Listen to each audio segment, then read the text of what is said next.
দিনটা ছিল চৈত্র মাসের সংক্রান্ত। আর ছিল আমাদের ভাইচাতু খাওয়ার নিমন্ত্রণ। আর আমার বরমশাই আর আমি সেই উদ্দেশ্যে বেরিয়ে পড়েছি। সকাল সকাল রেডি হয়ে একদম সেজে গুজে চলে যাচ্ছি আমার হলো ননাসের বাড়িতে। তো যাওয়ার পরে দিয়ে দিল ছাতু, মুড়ি, দই, মিষ্টি সব দিয়ে দিল। খেয়ে দিয়ে পরের ভিডিওগুলো আর নিতে পারিনি।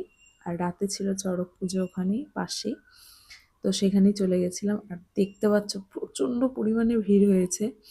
আর এই জিনিসগুলো আমি প্রথমে কোনোদিনও দেখিনি। এই যে এরকম টাইপের বসিয়ে রাখা, এভাবে চাকু মেরে দিচ্ছে, এরকম কিছু করা আমি আগে কখনো দেখিনি। আর এই যে কালো টুপি পরাটা আছে না, এটাই আমার জাম্বু আর কি, আমার বড়মশাইয়ের জাম্বু। তারপর এটা হলো ওখানে রাধাকৃষ্ণ সাজিয়েছিল, গোপীদের সাজিয়ে বসিয়ে রেখেছিল, তো সেই সেট আপটা।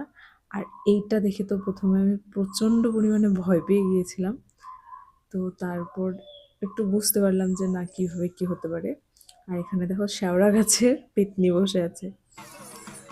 তারপর একটু ছোট্ট ক্লিপ নিয়ে এই দেখো এখানে হলো রাম লক্ষ্মণ, তারপর রাধা কৃষ্ণ সবাই এসে গেছে। চড়ক পুজো আর কি শুরুই হবেই, তো সেই জন্য দেখো সবাই এখানে জড়ো হয়েছে এখন। তারপর আমাদেরও অনেকটা লেট হয়ে যাচ্ছিল, আর পুজো শুরু হচ্ছিল না, চড়ক ঘোরানো।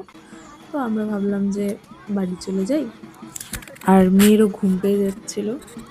তারপরে আমি ভাবি যে চলো আমরা চলে যাই এখন। আর চড়ক পুজোর রাতটা তোমাদের কেমন কাটলো অবশ্যই জানাও।